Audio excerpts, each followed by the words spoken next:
My understanding, you did get those answers, right? Oh, yes, he did provide me the information.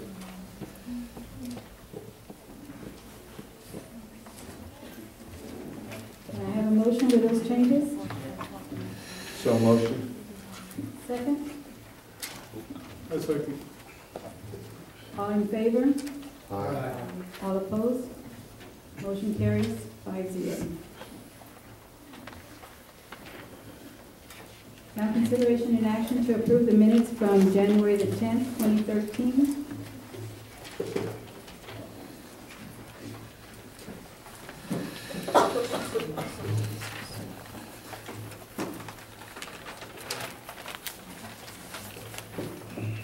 I make a motion to approve the meeting minutes from the meeting of January 10th, 2013 as presented.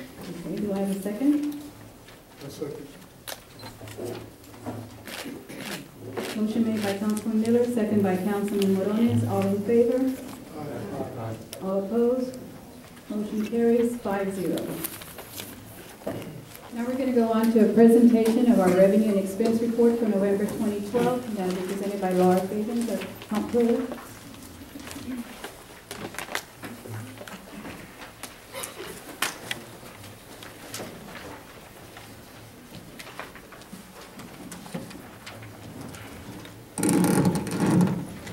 Can you hear me? Good evening, Mayor, Council, citizens. I'm very nervous with this camera. I'm here tonight. This is a very short presentation for the revenue and expense report for November 2012, the budget of 1213. I'm going to start out speaking about the general fund, and I'm going to make one comment. The insolvency has been talked about. The general fund is the only portion that's insolvent. Water sewer fund is not. Debt service fund is not. There's a lot of other funds. So just want to make sure that that's a piece that I have not heard. So going on with the current general fund, excuse me, the general fund financing of sources total $762,785 for the month of November. This includes $251,449, or 66% in the current property tax collections of the M&O piece. Excuse me, collections for November alone were $198,503, which is 52% of the current year. Historically, November is your largest month for property tax collection.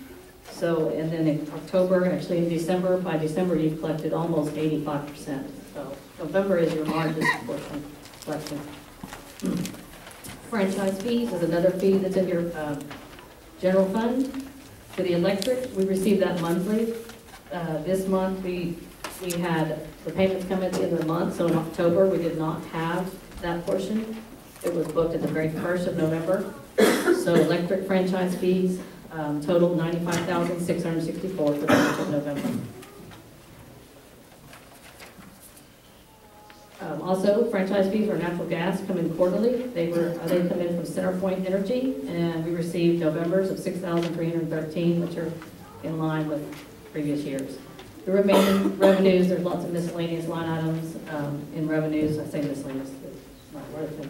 Discussing there on target for the month. These are your slow months, October, November, December. General fund expenditures total for through the month of October and November. Again, this is November's report, so it's 2 months. Our budget starts October 1st. Expenditures are $525,924. Operating expenses are still relatively low for this month, as well as October, as we did place a spending freeze right after I got here on the current, or the new budget that was starting October 1st.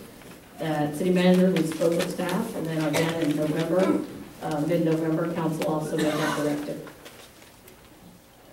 The city pays on a bi-weekly payroll, so when you look at your expense line items for salary, at this point, it would be about 20%. We have 26 pay periods a year, so it doesn't work out. It's not 2 times a month, and November actually had 3. So that puts it at 20. Most of the salary-related line items in all the departments fall within that 20%, with the exception of the parks, since it's lower due to vacancies. The swimming pool department also only shows 5.20% spent. That's due to the seasonality. Also, the fire department, we have a line item called fire department. It's actually not in our budget, it's not a department under the city, but we do pay fire department, volunteer fire department, for some of their expenses. So that particularly, total department is only 4.79. They typically turn in either quarterly or towards the end of the year for their reimbursement. Again, that was on the general fund. The water sewer fund is another fund, sets of books. Water sewer fund is where you receive your money from the billing from utilities for water and sewer. As of November 30th, the total financing was $231,858.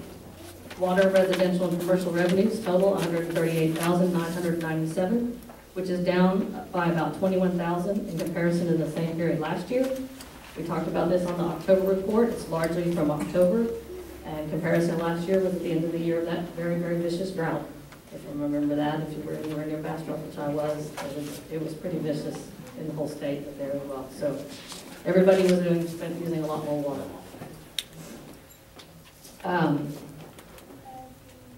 Sewer and commercial revenues total $59,439 and are relatively the same. Your current sewer rate for residential is $13.50 flat, no matter how much your water usage is, which is not very common in cities. A lot of cities do a winter averaging, but no matter what you use at the city on residential, it's $13.50 a month. So that is something we discussed in the audit committee. There are some fees that do need to be reviewed. And as the previous finance director mentioned, it's been said previous years. Utility fund expenditures total $170,765, which is only 10.46 of the budget. Same thing, they've been trying to spend very minimally. It is difficult to spend minimally, but the staff is working very hard. So I'm proud to be here and try to help the solution. The largest line items, when you look at your expenses individually, are your permit fees for TCEQ based on for your water and your sewer. And then also sewer disposal fees, which is when we remove the sludge from the sewer plant. So that's the largest items, and those will always, the disposal one will always be a large item. In my discipline, again, there's lots of different funds, and I'm not going to go over all of the funds that are in the city. The next one I'm going to just briefly mention is debt service fund. This is the portion of your property tax that's on your INS side. This particular debt service has money that comes in from either your INS portion of your property tax and or transfers in from other sources to help pay for bond payments. 4A, 4B, currently the city, their water, sewer at other cities can help pay for debt. The total collection in current and delinquent property tax is $280,247. Again, this includes $283,070, which is 66% of your current tax collections. Same percentages on the general fund. Again, month of November is historically that's when you collect most of your property taxes. There's not really much expense at this point. Your debt service payments happen in March and September. And I keep wanting to say February and July, because most cities are February and July, somewhere, I'm not sure in the past where March and September came from, so maybe due to timing. So you won't really see any expenditures in the debt service fund until March. We do have one payment that was for the roller, and that is one time a year. That payment happened in December, so you have an expenditure of $14,310. And again, this is really just a presentation. And you have in your packet all of the funds, and then this has been requested, we talked about in October, this is the detailed trial balance, or general ledger, as some people know, of every transaction that happened in the month of November. Laura, I'm looking through this one, I just got it this evening and didn't have a chance to go through it in the detail that I'd like to do. But I'm looking for the fund balances. I mean, you've got the detail for what was budgeted, what has been spent, and what has been received. But what is the actual general fund balance as the end of November? Well, it's going to be, if the audit still stays the same, currently, and the system does not have it carried forward in the system, so I'm gonna have to calculate it. Currently, the general fund deficit is 355. As of right now, general fund is to the positive of 236, but again, that isn't going to stay that positive. You have lots of expenses that are quarterly, et cetera. You also have revenues that'll come in differently over time. So that would make your fund balance as of the end of November only about 160,000. 160,000. Negative deficit. Thank you. But it's not changing where we are right now.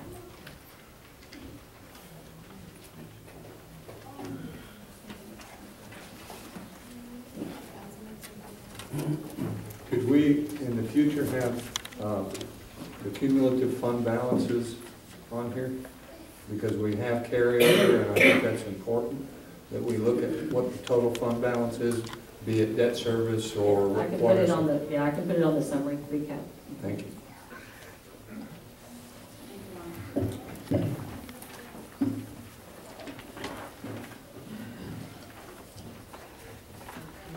And now we're going to have in item 3, discussion, audit committee report. Chairman Jim. Thank you, Madam Mayor. The audit committee has met 3 times now. If I'm correct, I think it's 3 times. We met initially, I believe it was on the 10th, with the auditor, and she reviewed the process. We had some questions. She said she would meet again with us immediately following her field service review of the city's finances, and that occurred on the 18th. And then the audit committee met again yesterday to discuss some recommendations. What I think is important to note is that the city charter requires that the council designate no fewer than 3 of its members to serve as an audit committee. Councilman Rodriguez, Councilwoman Castillo, and I serve on that audit committee. Also appointed to that committee are 2 citizens, Mr. Doug Jones and Ms. Deborah Conley. The city manager is also a member of this committee. Our comptroller sits here as an ad hoc member, non-voting member to this committee. Their responsibilities are to, 1, lead the process of selecting an independent auditor. As this is the first time the city has appointed an audit committee, it occurred in December, and then again the citizens were appointed at the end of December to this committee. The auditor had already been selected. Ms. Pat Wagner, the same auditor who audited the city last year, is the auditor. The second role of this committee is to direct the work of the independent auditor as to the scope of that annual audit and any matters of concern with respect to internal controls. And then finally, to receive the report of the internal auditor and present a copy of that report to City Council with any recommendations from that committee. That being said, on the 18th, Ms. Wagner made a presentation to the council, and I'm going to read it verbatim. City of Floresville Audit Committee meeting January 18th, 2013. Audit. The audit itself is going well. The books and records are substantially improved since the 2011 audit. Disbursement sample and results. There's nothing written in here on this. They made a presentation that they went through almost every department of the city and took a random sample of disbursements. There were a couple that were missed. I don't recall them off of the top of my head, but they were not major departments of the city. All of the general fund departments went through. Monitoring. In 2011, finding number 2011-3 noted that the city's financial position was not being monitored and the general fund balance was in a deficit. That is, liabilities exceeded assets. This has deteriorated even more in 2012 to a general fund deficit in 2011 of $166,384 to an unaudited deficit of $355,419. This further deterioration is due to the legal and professional fees paid in 2012. The city is insolvent. The general fund has a deficit in cash of $384,661 at September 30th, 2012, and payables outstanding of $177,468. The city had cash in the pooled bank of $235,000 at 9/30/2012. But this was money that must be spent for other purposes, not operations of the city, i.e. the money we collect in street maintenance taxes dedicated towards street maintenance. That money that is collected in hotel motel tax is dedicated. She goes on, in fiscal year 2016, the city will have a debt service payment of $1,756,706. Granted, the interlocal agreement with the 4A calls for reimbursement of $1,291,389. But where is the 4A going to get this money? 4A had no available cash at 9/30/12. You will probably have to issue refunding debt, pushing the debt service out to later years. But if you were able to sell refunding bonds at all, the interest rate could be very high. She continues, the city is responsible for the annual report. We as auditors are responsible only for our opinion on that report. We believe that the city has going concern issues that will likely change our opinion. When we issue an unqualified of clean opinion, the presumption is that the entity is a going concern. Discuss the city's plan to become solvent. What steps have been taken by the city council and what actions are planned? Other matter. The rates charged to utility customers is not in accordance with the ordinance. This is all that she presented. A few questions were asked by the members of the audit committee and the importance of a plan on how the city was going to deal with the insolvency. And as a result, yesterday's meeting occurred. Several bits of information were requested. A lot of discussion occurred. Let me continue to the obvious question of the legal and professional fees.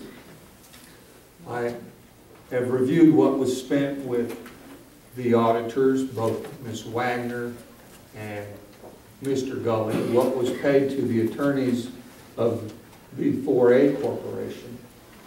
And I gave the total to Mr. Rosenberg, $238,636.98 was paid. This breaks down as follows.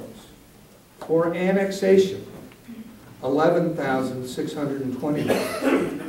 Audit and budget, $6,775. Bargaining agreement, $410.50. Development, $23,403.50.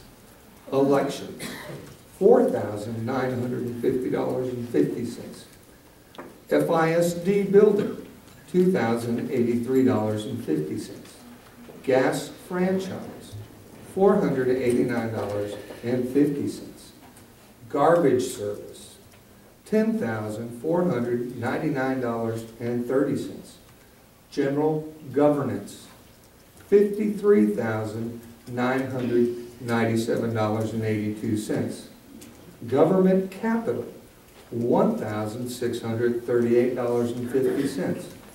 Impact fees, $414.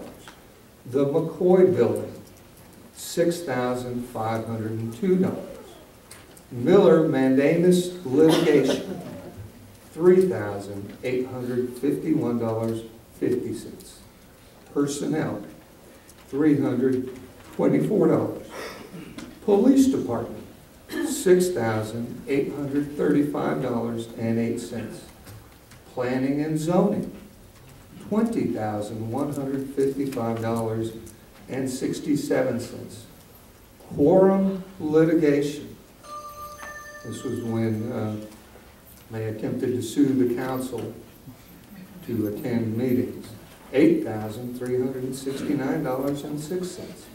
Riverbend, $344. Road tax, $2,713. Tax rate, $308.50. Wastewater, $11,798.50. Wilson litigation, this is the lawsuit that everybody seems to claim that I was able to force the county attorney to bring upon the city, $12,557.27. USDA loan, $3,433.21. Now, this total of $332,725 does not include what was spent on engineering fees, what was spent to the contract comptroller, okay? But it is clear that there isn't any one item that was the cause. What I think is important, and I shared with the audit committee, was the last year's finding that the auditor noted. And that was finding number 2011-3. And in her finding, it was listed as a material finding or significant finding. And she stated, during the year, monitoring, city management and those charged with governance should monitor the city's financial position and how actual operations are comparing to budget. Because the city did not have the fund structure in place, and because accounts were not routinely reconciled, this process did not occur in an effective manner. As a result, the city's general fund has a deficit fund balance of $166,385 as of September 30th, 2011. She notes the city's response to that audit as being a monthly review of actual versus budgeted amounts is being implemented. It is not the focus of the audit committee to determine the cause of the problem. The focus of the audit committee was to provide recommendations to council. City staff briefed us on some cost savings that could be seen that could total as much as $205,000 a year by not filling 5 current vacancies that the city has and possibly restructuring employees.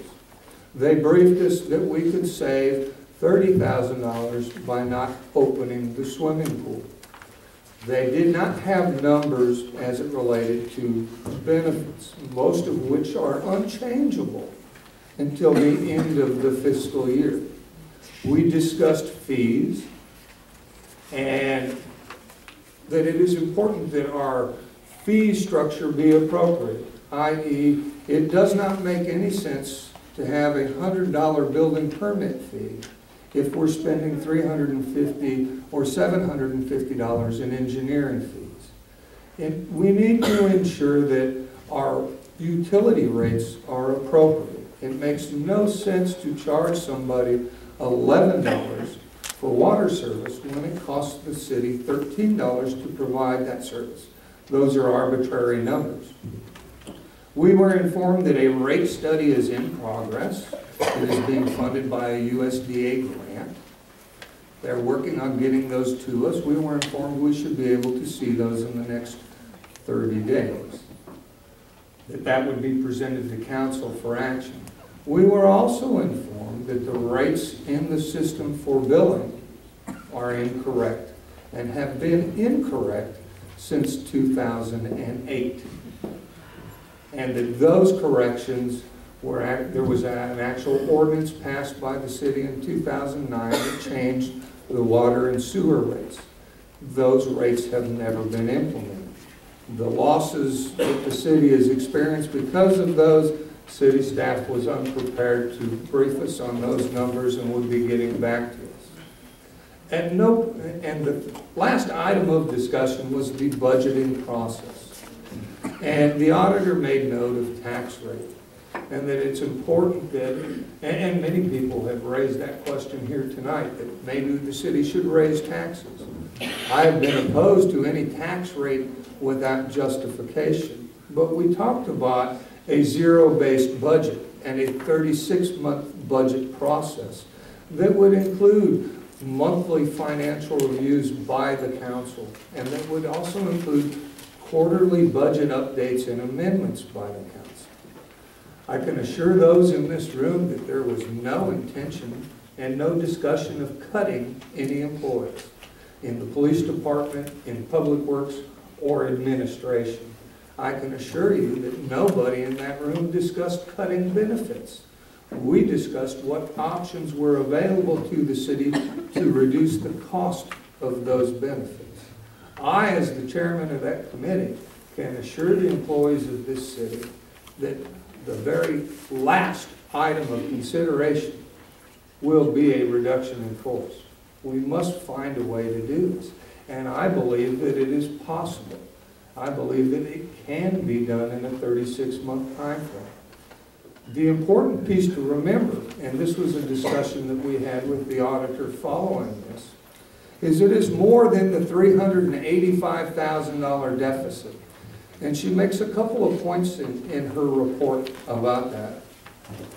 But one that she did not. That from a standard auditing process, the city should have 3 months in reserves. And based upon our general fund budget, 3 months in reserves is about $1 million. She also references the debt at the event center to the tune of about $1.2 million that comes due in 2016. She also references the fact that this audit may prevent us from being able to refinance that debt. I have put in a call to the financial advisor to the city, Mr. Victor Piorga, and to our bond counselor, Mr. Bill Avila, and have yet to have meetings with them. But these are big questions. We're really looking at about $3.5 million over the next 3 to 4 years. And how we can do that, how we can increase revenue and reduce expenses. Everybody on that committee is taking it very seriously and understands that their recommendations to the council must be a plan that takes us to 2016 and takes us to a degree of solvency. No decisions were made by that committee. They agreed to review the options. City staff agreed to get members of this committee numbers, answers to their questions, further recommendations from city staff, and that they would re-meet on the 11th at 1 o'clock here in City Hall to prepare their formal recommendations for the next regular city council meeting on the 14th of February. That concludes my report. I believe everybody in the council was present. I'd be more than glad to answer any questions by the council or citizens about that committee. Or suggestions or suggestions. Any citizen comments on any of that? Excuse me, Jim, what is general governance? I'm going to have to default. This is a spreadsheet that was provided to me. I can ask and get back to you, Ms. Uhas. I suspect that it has to do with a lot of the attorney being present at city council meetings and advising during that. That is purely speculation on my part, but I will make a note to ask and get that information back to you. Thank you. Yes. Oh.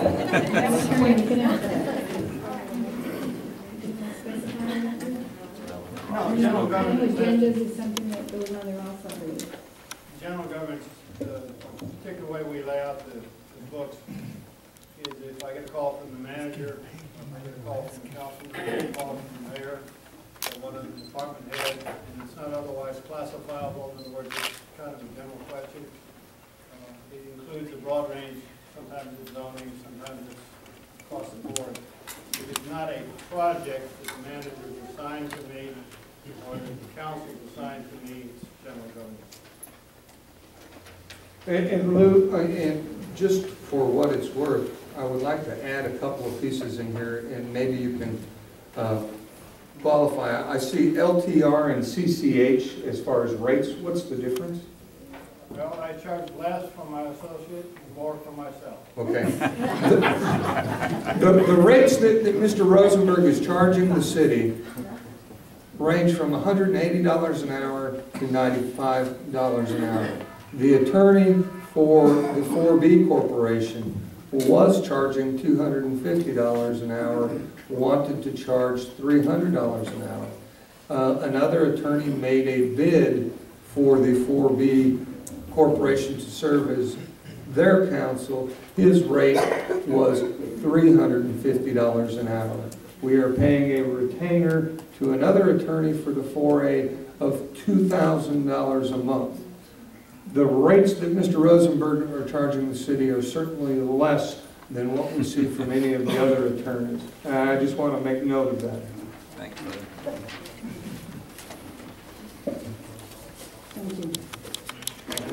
you. Mr. Mayor, by your own account, you said those lawsuits cost $332,000. So if you take out the $332,000, I think we'd be in a hell of a lot better shape right now. I did not say that the lawsuits cost $332,000. You corrected it. As a matter of fact, I said, $359. of the 3 lawsuits listed here, there is the Wilson litigation, $12,557.27.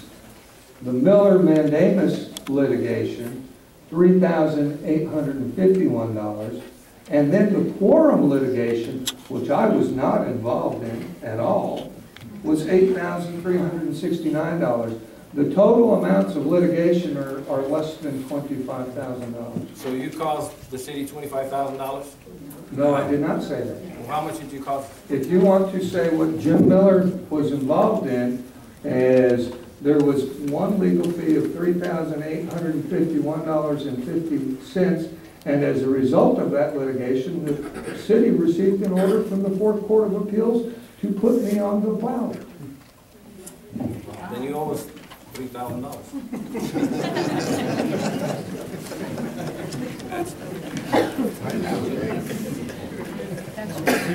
I have a question. Were there any professional fees that were incurred for any of those? What was the cost of that? Again, the only numbers that have been presented to me by city staff, we have asked for an accounting of all the legal and professional fees paid. The total that I had that's been presented to the audit committee is $332,000 and some change. So when do you expect, have you given them a due date to give you those professional fees? City staff responds to the boards and committees as quickly as they can. They recognize that we are meeting again on the 11th and that we'll need that information, and have historically been prompt in their response. I did not feel the need to task the city with a due date. And is the committee, is that, those meetings open to the public? Absolutely. And they are posted. And where are they located? They're located right here in City Hall. Thank you. Okay, now on to new business. Madam Mayor, we have somebody else that wanted to speak. This is in respect to the audit report that you just got through mentioning. In the council, this is directed at the council as a whole, but you might want to consider, perhaps Mr. Jocelyn might suggest, I don't know, that the city might consider employing in-house counsel in the city of Floresville and save itself a significant chunk of change. There's always going to be a circumstance where you have to employ outside counsel for litigation purposes, but there are many mundane things that one might characterize as mundane that can be conducted by an in-house counsel for significantly less change than you're discussing in this audit report. Thank you. Thank you for your suggestion. Madam Mayor, can I make one other comment about this? And Lou, maybe you can elaborate a little bit more than I can speak to it, but I understand that the city is a member of the Texas Municipal League, and as a result of our dues, we get certain legal services from the Texas Municipal League, particularly if anybody chooses to sue the city. They pick up the legal tab Is that pretty much the case? Not exactly. Could you explain that, please? Yes. For example, recently, we had the Baker lawsuit involving a cattle in an accident. And we made sure, as your firm, that an answer was filed, and immediately after filing the answer, we reported the case to TML through your general manager, and TML is a member-owned defense fund. They do insurance and other things, but in this case, they provide insurance, litigation, and certain other matters. In this case, it was a recovery for an accident. And as soon as we filed the answer to make sure you didn't miss the due date, TML took over the rest of the defense. The same thing is true on the recent case, the Sisley case, which is your planning and zoning case that's on appeal.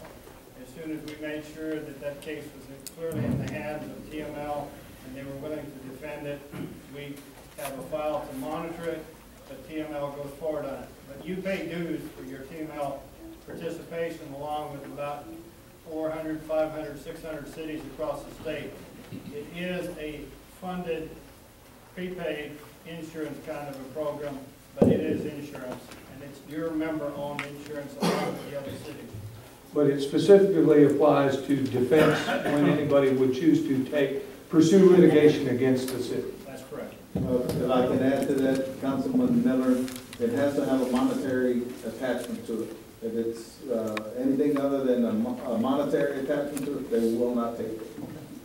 For example, they're probably not going to defend the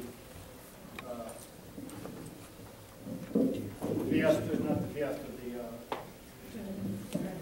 extravaganza, okay, when there's a cash recovery for cash money. But negligence cases, exercise of zoning, exercise of discretion, those kinds of cases they defend. Is that? Just wanted No, but I clarification. mean, does that tell you that if we can get TML to take it, we do? Is there a guiding document that they provide that says what type of cases they will take? Generally negligence cases. The word negligence appears in the case. And I'm being not facetious. It's got to appear there before they'll do this, because I've been on both sides of that document. Generally, if there's a violation of the United States Code 1983/1988, in other words, a civil rights violation, if it's sometimes they'll defend a redistricting case, there's certain areas of governance, civil rights, negligence that they'll defend. If it's simply a collection case, stop it. Thank you. Yes, sir. Did I make myself clear to the rest of the council? Okay. Now we're going to go on to new business, consideration and action on second reading of ordinance adopting the clerical correction to the city of Floresville's official city map to properly reflect only those properties subject to city taxes and thus within the municipal boundaries. Mr. Rosenberg.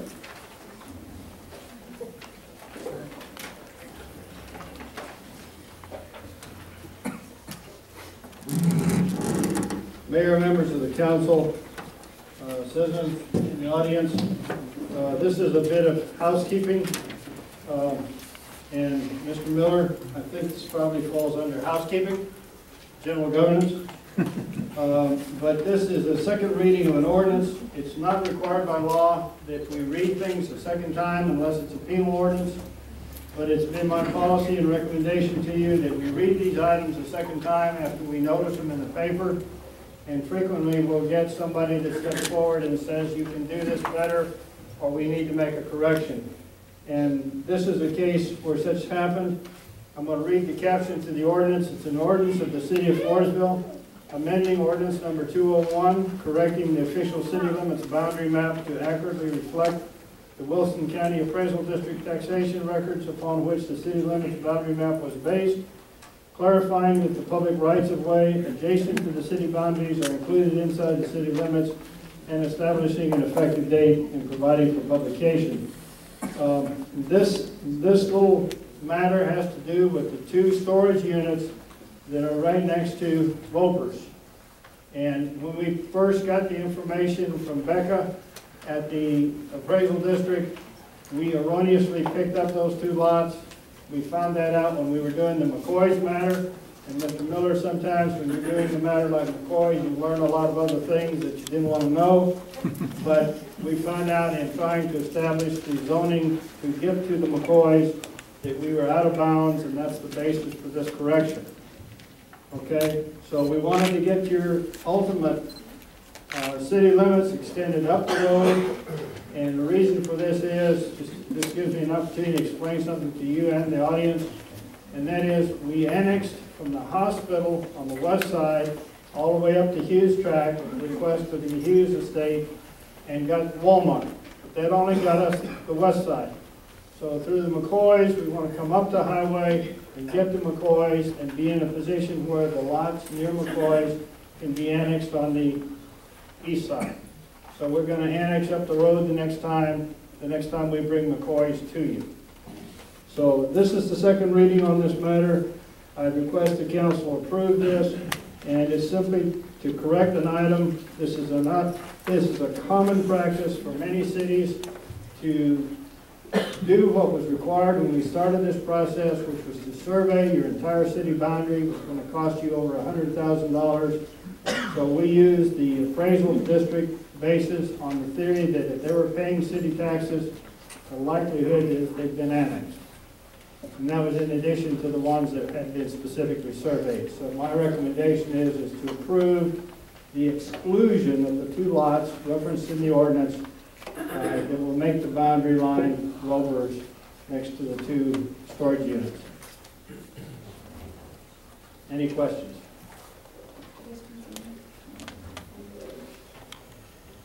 Okay, can I have a motion? Yes.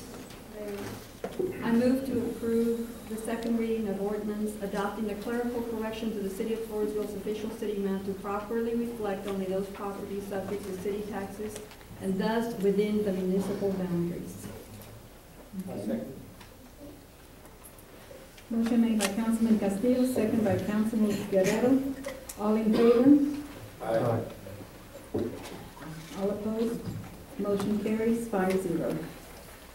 We're going to go on to item 4B, consideration and action on second reading of an 18-month moratorium on special use permits within the city limits of the city of Floresville pursuant to the approved motion of the city council and on RV parks within the extraterritorial jurisdiction of the city pursuant to the authority granted by ordinance number 293.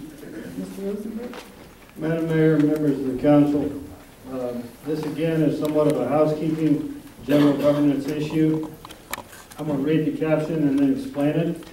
It's an ordinance of the city of Floresville, Texas, affirming an 18-month moratorium on the granting of a special use permits within the city limits of the city of Floresville, establishing an 18-month moratorium on the planning of recreational vehicle, motorhomes, and manufactured housing parks within the ETJ of the city of Floresville, Texas, providing a severability clause, providing a repealer clause, and establishing an effective date and an expiration date to coincide with the moratorium in ordinance number 293, and that date was March 29th, 2014, and providing for publication. And if you'll recall, several of you were here, and Mr. Miller and I and a number had a colloquy up at the podium, and we talked about the fact that we were putting special use halt inside the city, and I had a question, and you had a question about jurisdiction in the ETJ. This is a bit belated, but it gets the ETJ into the same moratorium that we have within the city limits. Let me say one other thing about publication, is we give a copy of the publication certification tear sheets to your secretary, and the first reading, the publication, and the second reading all become a part of your permanent records. And I recommend its approval. Any questions? Can I have a motion? Madam Mayor, I'll approve, a motion to approve the second reading of an 18-month moratorium on special use permits within the city limits of the city of Floresville, pursuant to the approved motion of the city council and on RV parks within the extraterritorial jurisdiction of the city pursuant to the authority granted by ordinance number 293. Okay, can I have a second? Second. Madam Mayor, may I make one comment before you proceed on? Yes. This says 18 months. It was intended to be 18 months. It's 18 months to parallel the other one, but this one actually isn't 18 months. I just want to make it clear because we're late getting it on the books. You follow me? I do. Okay. Okay, motion made by Councilman Miller, second by Councilman Castillo. All in favor? All opposed? Motion carries 5-0. And thank you, Madam Secretary. Did you take care of the honor?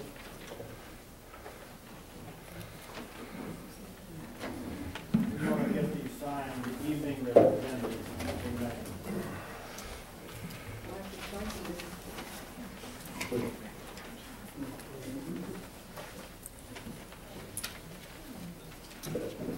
The copies I have show a signature block of Mayor Daniel M. Tejada.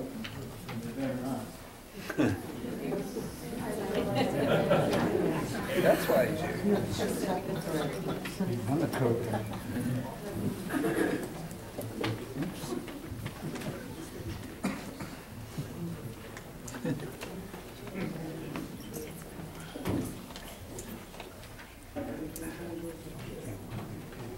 So what we have different? The signature blocks were changed, and it says, right, correct. That was it. Nothing else changed on it except the signature blocks. That's the And part I'll about being scan these behind. in.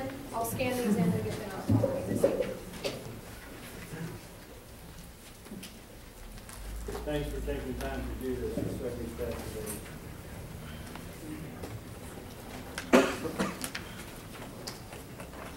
I get to stand up. It's been a long meeting.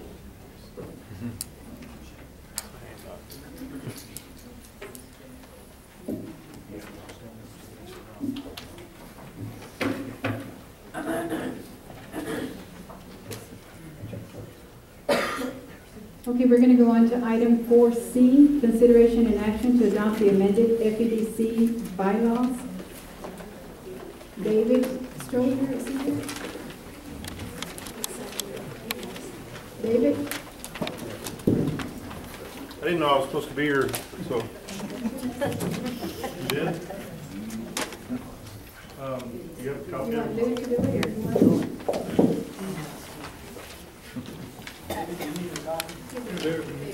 She's got a copy. Over here. There's one right there. That's a red line, so you show the changes if you want to cover them. I guess, have y'all looked over the changes? That's your approval, or? David, I know that the 4B has worked hard on this and looked to update the bylaws to reflect current legislation, simple things like type A versus section 4A of the code. They updated, and council has the red line version of this. They updated the appointment clause in their bylaws to reflect the action. The last 3 sets of appointments by the council to simply state that the council will nominate and board members will be elected by the majority vote of the council. They did add some additional responsibilities to the treasurer, specifically requiring 2 signatures on checks to prepare a monthly comparative budget and financial report to arrange and coordinate the audit. They also added a comment in there that an audit or audits, although could be called by the city council of the 4B corporation, would occur no less than once annually, and they corrected a couple of typographical errors in there. I think it was a good job by the 4B corporation to do it, and I'm going to recommend that this council approve the changes to their bylaws. Basically updating something that hadn't been done since '97, so.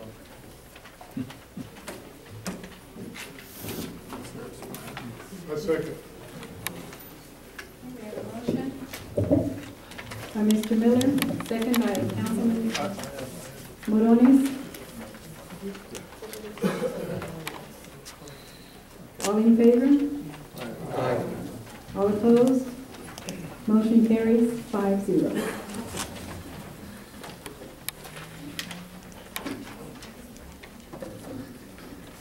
Okay, now we're going to go on to item 4D, consideration and action to approve information request forms and procedures. Mr. Jocelyn? Thank you, Mayor, Council. We had been working on this council directive, be able to disseminate the information requested in a timely and orderly manner. One of the suggestions from the last meeting was that some additions be added to the forms. Council member agenda item request wanted a checkbox for consideration action, presentation, discussion, executive session, and update. That was added. And on the second page of that, request can be emailed to the city secretary or city manager. Only change on the council member agenda request, council member information request. I didn't get a copy of this too soon. Our city secretary got all that information on it.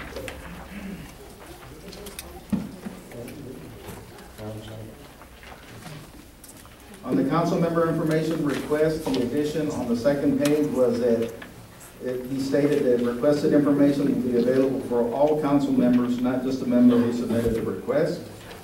Board and committee member information request addition was made, a checkbox 4A, 4B, FEDC, P&Z Parks, audit, and ordinance. We needed to add the ordinance committee since that's in place now. And finally, the public information request form stays the same, but it's got all the contact and email information needed to submit for your request.